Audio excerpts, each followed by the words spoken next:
पर्देदार औरतूं रात जे वक्त इंसाफ़ लाइ प्रेस क्लब पहुतियूं। राधण जो बाअसर कोर्ट में कम कंदड़ मुलाज़िम जूं औरतुनि खे हरासां कूड़ा केस दाख़िल। मुतासिरीन प्रेस क्लब खे इंसाफ़ जो घर समझी आहूं ऐं दाहूं कयूं। रिपोर्ट अब्दुल फत्ता वेस जे मुताबिक़ हुननि चयो त असांखे पंहिंजे ई घर मां पाड़े जा रहवासी अणभर्ती ख़ातिर बाअसर माण्हू सरफराज़, राशिद सोलंकी, फयाज़ सोलंकी कोर्ट में कम कंदड़ बाअसर मुलाज़िम हकीम जे ज़ोर ते ॿिनि मासूम भाइरनि ते कूड़ा केस दाख़िल कराया विया आहिनि।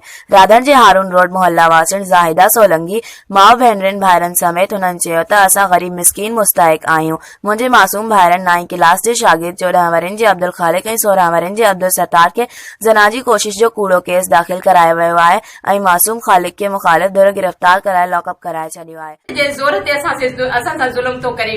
मां कोर्ट जे उन आला अमलदारनि खे रखे मुंहिंजो 9हीं क्लास जो शागिर्द आहे। अगरि उन वाक़े में मुंहिंजे नंढड़े खे कुझु बि थियो त मां कंहिंजो गलो पकड़ियां, छो त मुंहिंजा भाइर मुंहिंजी सॼी मिल्कियत आहिनि। हक़ीक़त में असां सां ज़ुल्म थियो थिए। मुंहिंजो बाबा हिकु पोरियत आहे।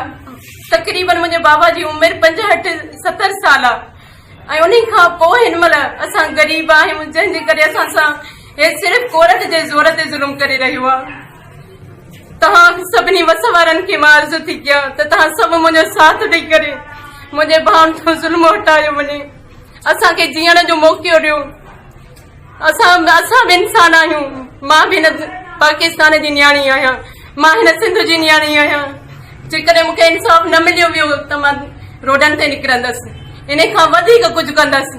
मां पाण मरण लाइ तयारु आहियां, पंहिंजे भाउनि तां मां घुर थींदसि, पर मां पंहिंजे भाउनि सां नाइंसाफ़ी हाणे थियणु न ॾींदसि। जेको असां सालनि खां सठो आहे न, हिन महिल मूं में हिमत न आहे जो मां पंहिंजे भाउनि ऐं वालिदेन जी तकलीफ़ बर्दाश्त कयां।